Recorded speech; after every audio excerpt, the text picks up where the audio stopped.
Mesdames, Messieurs, peuple congolais, quelles sont les trois raisons pour lesquelles des activistes intellectuels et politiciens congolais refusent l'unité nationale? Pour commencer, je vous informe que être citoyen, c'est être informé. Et pourquoi? Parce que l'ignorance est la pire des souffrances. Le savoir et la connaissance vous libèrent. Pour info, il ne suffit pas d'avoir des bagages. Il faut savoir où les déposer. En ce qui me concerne, je les dépose ici pour vous, en termes de savoir et de connaissances. Par ailleurs, je n'attends pas que la mort m'apporte un talent. Parce que l'être est, le non-être n'est pas. Vous le savez très bien que les Congolais adorent ou aiment les uns et les autres quand ils sont morts. Mais quand ils sont vivants, les injures, les menaces, la sorcellerie et autres, elle est telle que parfois on se dit, mais c'est quoi ce peuple? C'est qui ces gens-là? Vous avez vu par exemple parfois la haine, les rancunes et autres qui s'acharnent sur moi, alors que je ne fais que mon travail de Congolais, de citoyens, de former les uns et les autres. Je n'ai jamais été aux activités politiques au pays, je n'ai ni volé ni détruit autre. J'ai plutôt apporté le savoir et la connaissance au plus grand nombre de Congolais, ce que je continue. Mais pourquoi tant de haine? Parce que ces gens-là, ils attendent au moment que, voilà, Ayatonga est mort, là, ils vont sortir là. Et comme on en a vu, depuis que le dictateur Sassou Nguesso ne cesse de briser la vie des Congolais. C'est comme un effet d'entraînement, de conditionnement, même sous emprise de la mort. Donc les gens attendent que bon, ben, l'individu est mort et après ils sortent là. Bon, il était bon, il était intelligent, il était ceci. Mais au moment qu'on est là pour éduquer, vulgariser le savoir et la connaissance aux uns et aux autres pour que le maximum soit libre, et donc là, ça pose bien des soucis. Donc là, je tenais à vous dire que vous avez maintenant cette culture-là. Vous voyez que les gens préfèrent cotiser pour les veillées ou pour la mort, ou même dépenser des sommes colossales pour la mort que pour la vie, le savoir et la connaissance. Or, le savoir et la connaissance vous rendent libres.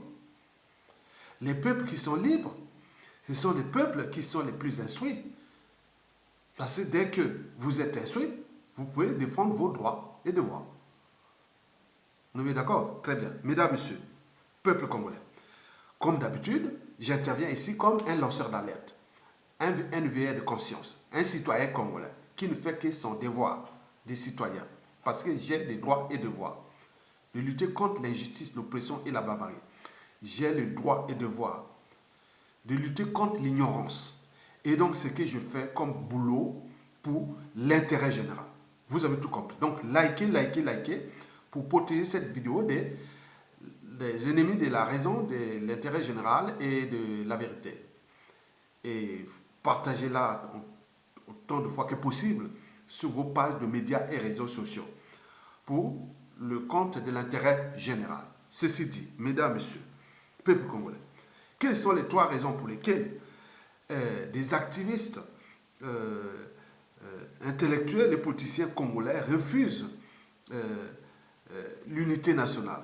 Vous savez que quand on parle de l'unité nationale, et là vous avez des polémiques, des amalgames, du négationnisme, même de la haine, des injures, des menaces, du tribalisme, de l'ethnocentrisme, de la géopolitique, on peut tout mélanger. C'est pas possible, on ne peut pas construire un peuple, on ne peut pas lutter contre l'injustice, l'oppression et la barbarie dans ces conditions. Alors que nous avions des outils, l'unité nationale, c'est un outil que nous avions dans ce pays depuis l'indépendance, c'est ce que je vais vous expliquer. Mesdames, Messieurs, peuple congolais, la première raison pour laquelle l'unité nationale pose bien des soucis à des activistes intellectuels et politiciens congolais, cette raison est d'ordre d'ignorance. Eh bien oui, l'ignorance est la pire des souffrances. Cette première raison de l'unité nationale, quand vous parlez de l'unité nationale, Essayez vous-même. Même le vivre ensemble et autres. Vous allez voir des réactions qui, parfois, euh, des individus qui sont, par exemple, dans certains pays, qui connaissent le Congo, au niveau de ce que je vais vous expliquer, bon, ils sont parfois choqués des réactions des Congolais. Et pourquoi? Parce que c'est l'ignorance. L'ignorance est la pire des souffrances. Donc, la première raison pour laquelle des activistes refusent l'unité nationale est l'ignorance. En effet, paradoxalement, beaucoup de ces activistes intellectuels et politiciens résistant à la dictature de Denis Sassou Nguesso vivent en Occident, qu'ils soient européens ou nord-américains. Ils sont les premiers à nier, à contester et à polémiquer sur l'unité nationale. En France, où résident certains d'entre eux, quand ils sont en difficulté pour des problèmes administratifs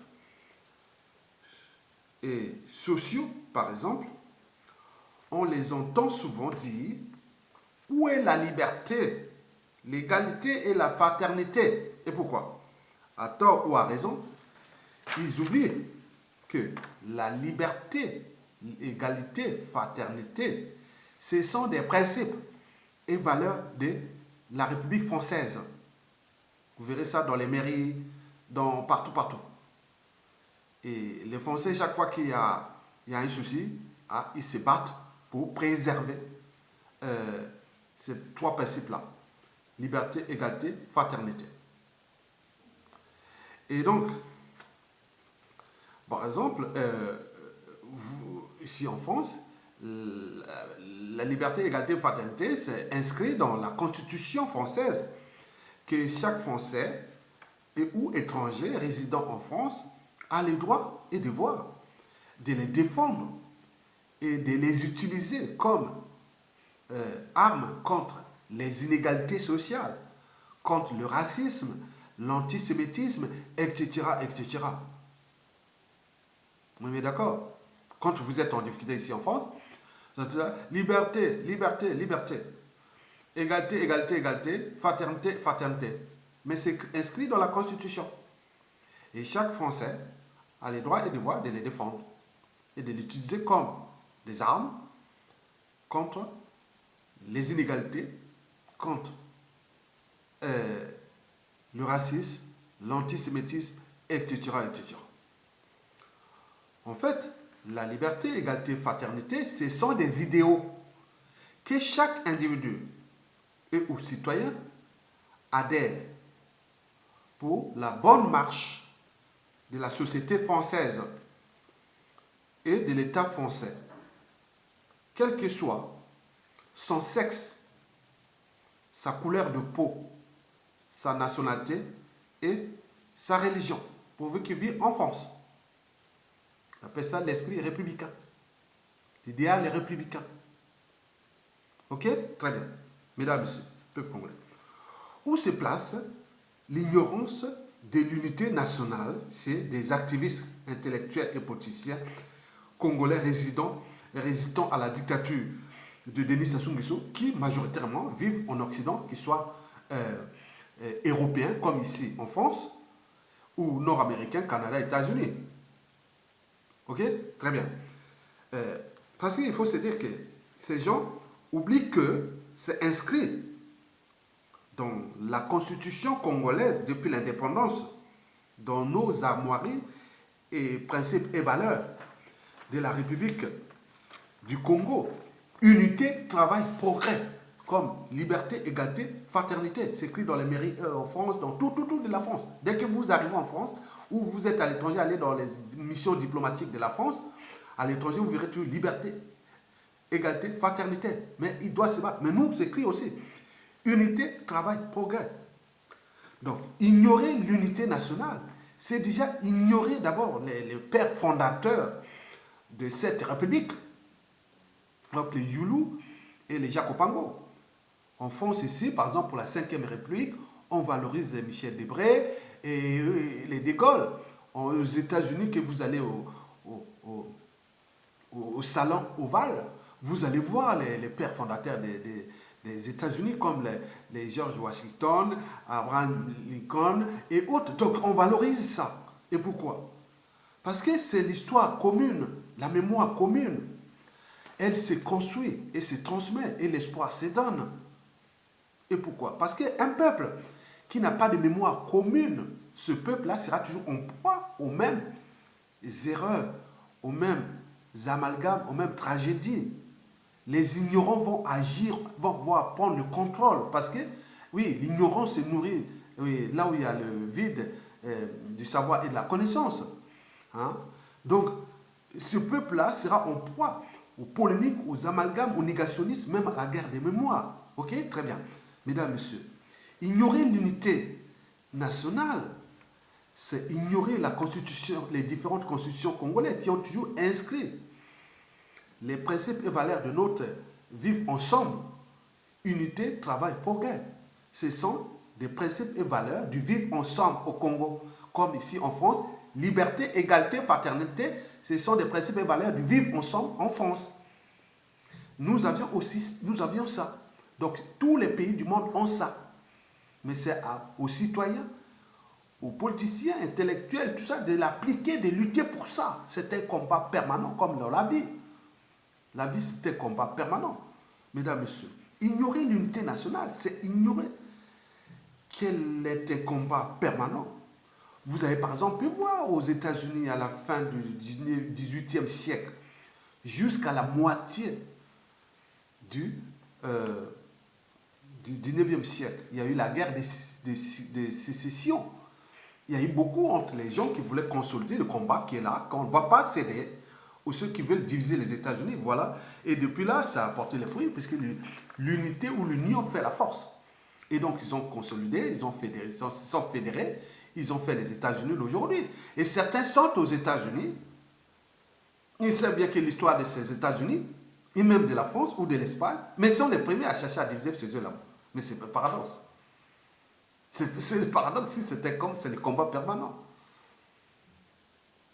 Mais ici, il y a eu des guerres de succession, des guerres mondiales, et des guerres de 100 ans et autres, mais ils cherchaient toujours à consolider cette unité d'un pays et autres. Mais nous, dès qu'il y a un souci, bon, ça y est, voilà, on est parti. À cause d'un individu ou d'un groupe d'individus, c'est fini, bon, comme si c'est la majorité.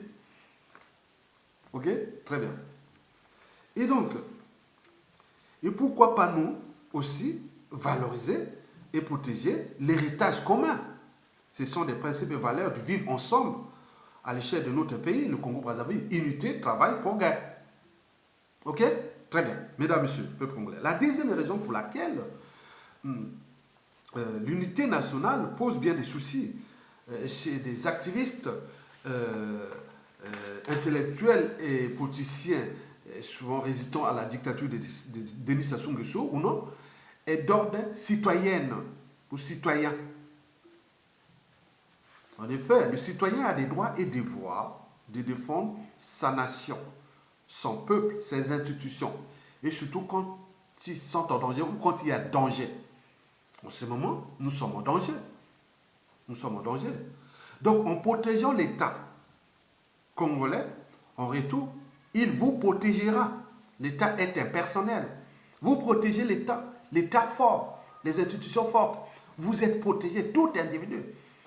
Regardez qu'aux États-Unis, en France, dans les pays où l'État est protégé par les citoyens qui se battent. Et quand il arrive des problèmes d'injustice, des inégalités autres, vous avez des outils de vous défendre.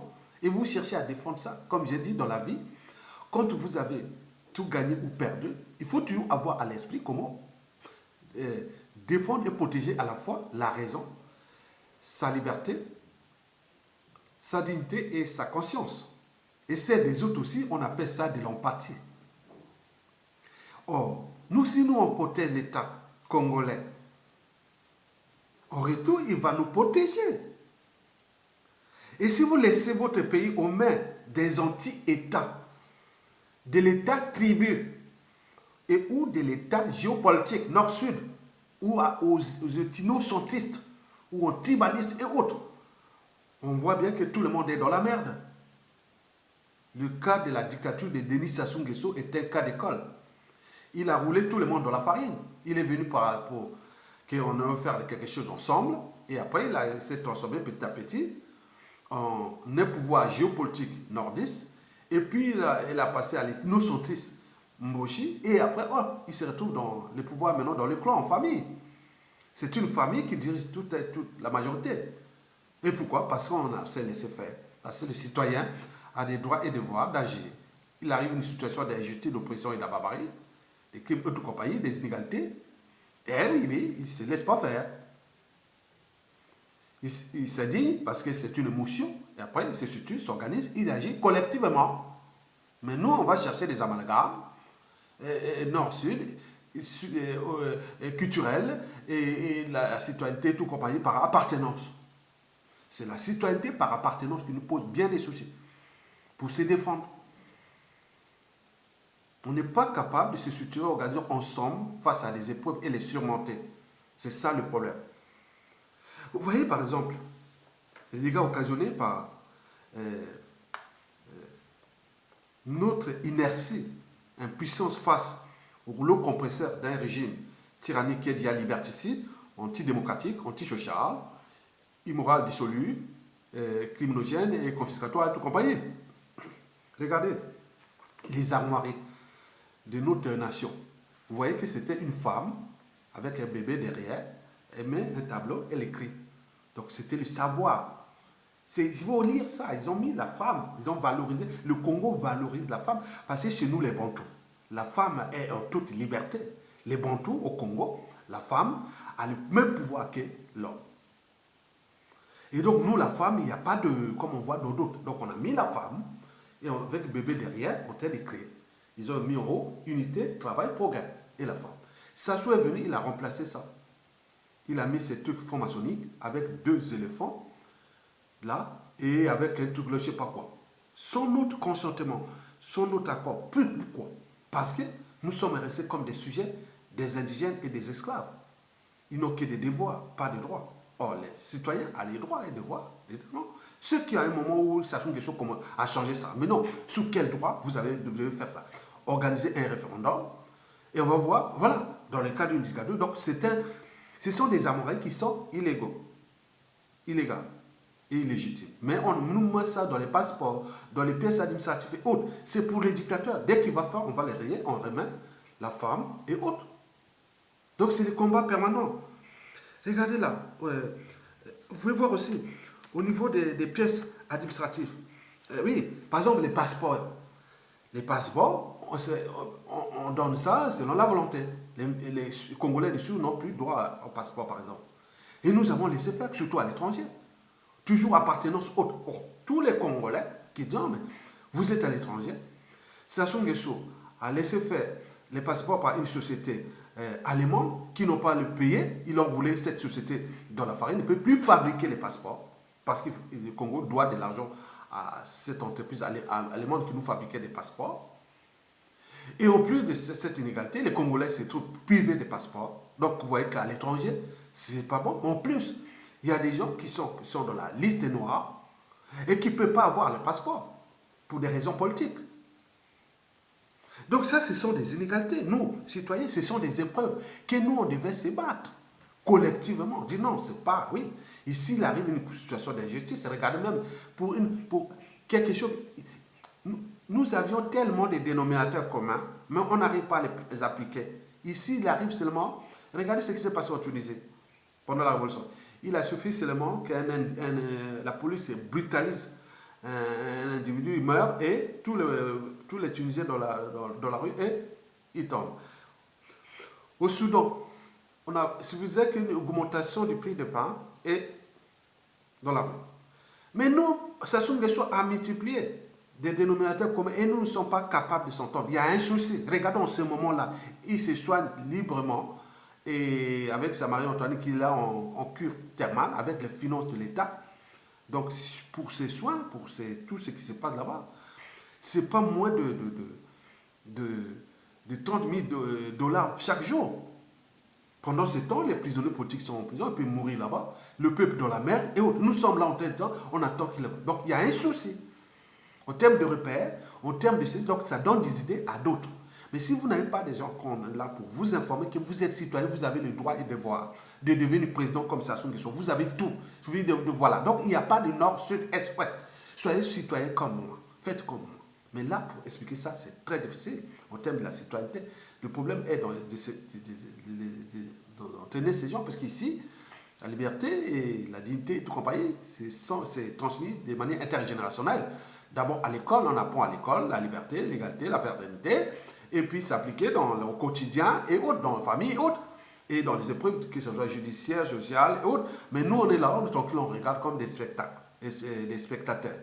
Et quand on arrive ici, on est content de dire, ah oui, moi je suis français, je suis américain, je suis canadien, je suis britannique. Mais attends, ici c'est une lutte, c'est une honte. Vous êtes la honte. Il ne faut même pas montrer que, oui, moi je suis... Non, non, non, ici c'est une lutte. Ok? Très bien. Donc, vous avez par exemple ces problèmes administratifs, les problèmes de l'injustice, de l'oppression et de la barbarie.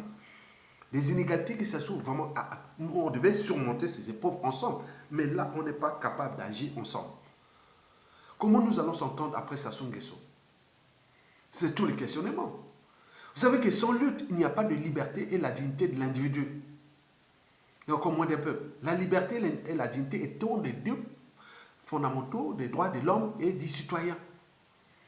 À la différence du sujet de l'indigène et de l'esclave. Donc si nous sommes des citoyens, nous devons nous battre pour notre liberté et dignité. Sans lutte, il n'y a pas de justice rendue à l'individu, au moins à un peuple. Sans lutte, il n'y a pas de respect du but même de la condition humaine, sociale, existentielle de l'individu et encore moins d'un peuple. Regardez ce qui se passe au Congo. Les gens sont en train de mourir là-bas. Chaque Congolais qui est à l'étranger, qui a au moins un cerveau, une âme et une conscience, jusqu'à la chute de Sassou Nguesso là, dans les conditions où se trouve le pays, vous allez perdre un tiers de vos membres de la famille, de vos amis, connaissances et autres, à cause des conditions de vie indignes. Au moment où je vous parle ce dimanche, il y a des gens qui meurent là-bas, à cause ils n'ont pas d'eau potable, ni de nourriture, ni de soins. Mais c'est un milieu hostile à la vie. Mais pourquoi? Parce que c'est à cause de nous, Congolais, ce n'est pas à cause de Sassou. Ce n'est pas à cause de Sassou. Pourquoi? Parce que Albert Einstein l'avait dit. Et oui, ceux qui font le mal, ils ne sont pas nombreux. Mais ceux qui subissent sont nombreux. Donc c'est à nous d'agir. Nous sommes 99% contre 1%. Mais nous avons le pouvoir d'agir. Mais non, on est là où on est. Donc on est en train de perdre les gens là-bas, tous les jours. Hein. Comme ils ont un marché, la mort, oui, ils sont tranquilles. Ils envoient l'argent pour enterrer. C'est tous les jours. Vous pouvez accepter ça? Non. Ce sont les sujets, les indigènes, les esclaves qui peuvent accepter ça. Mais les citoyens, non. On ne lâche rien. Ici, on dit on n'est pas des esclaves. Ici, en France, vous voyez même Macron. Ton passe, on n'en veut pas. Ton passe, on n'en veut pas. Liberté. Dans ces sont libertés, vous ne pouvez rien faire en tant qu'humain. Ils sont les animaux, ils ne sont pas libres. Mais nous, humains, on est libres. Mais si on te prive de ta liberté, non. Il y a aussi la dignité. Et donc, beaucoup de choses. Donc, du point de vue citoyen, nous avions ce problème. Et que vous voyez que la citoyenneté chez nous est souvent par appartenance. Donc, vous allez parler, là, vous allez voir les réactions, toujours par appartenance. Par appartenance.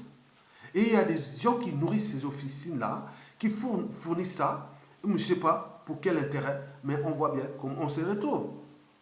Ils sont en Occident. Quand vous voyez la différence de ceux qui font ces amalgames, ils sont dans 99% des cas en Occident. Ils ne sont pas au pays. C'est le paradoxe. Ils vivent la liberté, la dignité, l'égalité, l'unité, le vivre ensemble et tout compagnie, mais ils ne veulent pas que ça soit vécu là-bas. Mais pour les gens qui cherchent à nourrir le débat et avancer, et dans ce cas-là, que la diaspora aussi peut accompagner ce genre de vidéos, et non, ça ne passe pas. Il revient toujours à la charge de la tribu, de l'ethnicité, de la responsabilité par association, par appartenance, et tout compagnie. C'est vous. Moi, non. Beaucoup, qu'est-ce qu'ils ont fait? Ils sont tués. Ils n'en parlent plus. Donc, ils laissent faire l'injustice. Mais il me semble que ce sera ces gens, les officiers qui travaillent pour les comptes de la tyrannie. et qui alimente ces amalgames, parce qu'on cherche à les ramener dans le droit chemin, que voilà, vous êtes citoyen, même en Occident, voilà ce qui se passe. On fait des exemples comparatifs, et qu'ils dans l'air conscience dit oui, là, liberté, égalité, fraternité, mais pourquoi pas unité, travail, progrès?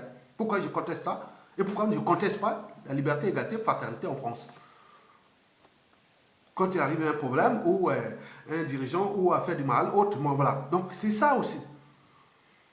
Mesdames, Messieurs, peuple congolais. Enfin, la troisième et dernière raison pour laquelle l'unité nationale pose bien des soucis, c'est des activistes intellectuels et politiciens congolais et d'ordre d'appartenance, bien entendu. En effet, la citoyenneté au Congo est par appartenance. La citoyenneté est nationale. Dès que vous avez les pieds d'identité et tout du Congo, vous êtes citoyen congolais. Et chaque Congolais, tout Congolais a les droits et devoirs de critiquer tout homme politique, ceux qui, à un moment ou l'autre, ont été en charge de notre pays, qui sont encore en charge de notre pays. Et donc, il faut tout là, vous avez les droits. Il n'y a pas de couleur, de sexe, de tribu autre. J'ai dit, vous étiez mon maire, moi j'ai le droit de vous critiquer parce que vous n'avez pas bien travaillé. Vous étiez mon député, vous n'avez rien travaillé. Vous étiez ministre, voilà, donc je n'ai pas regardé qu'il était du nord, sud, est, ouest. Mais nous, on revient toujours à la charte nord-est. Si bien que, bon, les gens, comment on peut nourrir les débats et avancer une société où les gens vous ramènent toujours à l'appartenance? Les responsabilités politiques, administratives, historiques, tout par appartenance. Et si ça ne suffit pas au niveau national, quand ils se retrouvent à l'échelle régionale, et là, ils vont continuer leur tribu. Ah oui, c'est la faute des tribus là. La faute des tribus. Mais au sein même des tribus, ah là, on descend maintenant au nord de la tribu, au sud de la tribu, à l'est de la tribu. Mais c'est quoi ces gens-là? Donc, l'appartenance pose bien des soucis chez nous. Avec les émotions. Les émotions et l'appartenance au-dessus de la raison et de l'intérêt général. C'est vraiment problématique pour eux. Lutter contre l'injustice, l'oppression et la barbarie à l'échelle du Congo. Donc vous avez ces problèmes de la citoyenneté par appartenance et ou de la responsabilité par appartenance. C'est la règle anti-civilisationnelle dans notre pays. Par exemple, il y a des officines intellectuelles, politiques et même culturelles et qui, depuis la nuit des temps, depuis l'indépendance jusqu'à nos jours, continuent toujours à alimenter ces amalgames, ces polémiques, ce négationnisme et de l'unité nationale. Historiquement, par exemple, on avait changé le drapeau congolais. Et non pas pour des raisons constitutionnelles ni idéologiques, puisque nous étions pendant ce temps-là au marxisme, le ninisme. Mais nous avons eu des socialistes bantous de Massamba Deba. Il n'a pas changé de drapeau. Mais pourquoi on arrive au marxisme-léninisme, on change de drapeau. Et donc, les raisons, même les amories, les principes et valeurs, bon, ça c'était dans le cadre souvent d'appartenance. Parce que les gens pensent que bon, les drapeaux là, tout ce qui est République du Congo, drapeau là et tout ça, c'est le pôle. C'est des sudistes. C'était comme ça. On est bien d'accord. Entre 1960 à 1968, on a eu ces drapeaux qui est actuel là. Mais les gens, certains dans le nord ou autre, non, c'était des trucs des sudistes. Ils sont intellectuels, ils sont politiciens, ils sont des gens bien, ils ont nourri ça. Jusqu'à aller changer le drapeau du Congo en 1968 jusqu'en 1991. Bon, vous pouvez dire, bon, on était dans les marxisme-léninisme, mais voilà. Mais attends. Et en 1992, 91-92, jusqu'à nos jours, il est revenu l'ancien drapeau de 1960, l'indépendance jusqu'à 1968. Mais ce drapeau qui est actuel, les armoiries et les principes et valeurs, divisent les Congolais du nord au sud et de l'est à l'ouest. Mais qui nourrissent ces débats-là? Parce qu'il dit non, on pense que bon, ben, ce drapeau c'est des sudistes. Bon, comment mettre fin à certains cherchent à mettre fin à ça parce que pensent que bon, ces drapeaux-là, ces armoiries-là, c'est le pool, ça appartient au Lari. C'est la réalité. On parle du nord-sud, c'est divisé, il faut voir les tendances.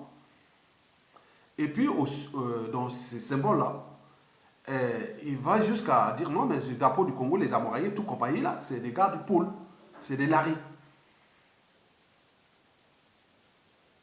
Et ils cherchent à diviser le pays et même à enlever tout ça. Mais les lauriers, les poules, pas question. En effet, c'est là qu'intervient beaucoup des patriotes. Ils sont du nord au sud, de l'est à l'ouest comme moi. Et non, la République du Congo, des Youlou, des Jacopango, des héritiers, des apôtres et de tous, cette République-là, ce pays est indivisible. Comme aux États-Unis, quand on a formé les États-Unis, ils se sont battus et jusqu'à nos jours, construit là. Donc nous, et donc les gens cherchent à faire, disent non mais attends, ce sont des anti-poules ou laris qui cherchent à diviser ce pays-là ou même à enlever tout ça. Mais d'autres disent non, c'est pas possible. Nous, c'est les pères fondateurs et c'est un combat. Une nation, c'est comme un individu. Il y a des hauts et des bas. Donc nous sommes là pour dire non, mais non, cette république est indivisible. Et les Amouris, les symboles de tout ce qui est Youlou, Ojaoupango et tout ce monde-là, on fait les Titiel et les Tikaya et tout ça, tout ce monde-là. Et donc on garde ça. Nous, on doit continuer. Nous sommes là. Donc on va être des tendances, ceux qui veulent diviser ce pays, parce qu'ils veulent enlever des trucs des peuples fondateurs et des partisans. Donc nous sommes là en guerre pour sauver une nation. Vous avez tout compris?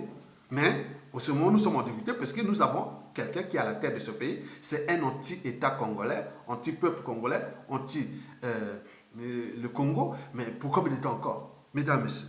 Donc, pour terminer, la vie d'une nation, c'est comme celle de l'individu. C'est un combat. Ce combat-là est permanent. Commencez par penser le Congo comme l'individu, comme un individu. Donc l'individu congolais, le pays là, c'est comme vous et nous. Donc on a des hauts et des bas et des luttes. Et donc nous allons sauver. Nous allons être les apôtres des pères fondateurs. Unité, travail, progrès. Et à la chute de ça sera inscrit dans le programme d'éducation civique, dans tout ce qui est des activités concrètes et pour montrer que cette république-là a survécu et que historiquement, il y a eu des phases et autres. Donc, nous sommes là. Donc, partagez cette vidéo et restez dans cette respectabilité, dans l'intégrité, la liberté et l'indépendance des esprits, en libre conscience. Vive la République du Congo, vive le peuple congolais. Je vous remercie. Vive les pères fondateurs, vive la République. Je vous remercie. À bientôt. Likez. Merci.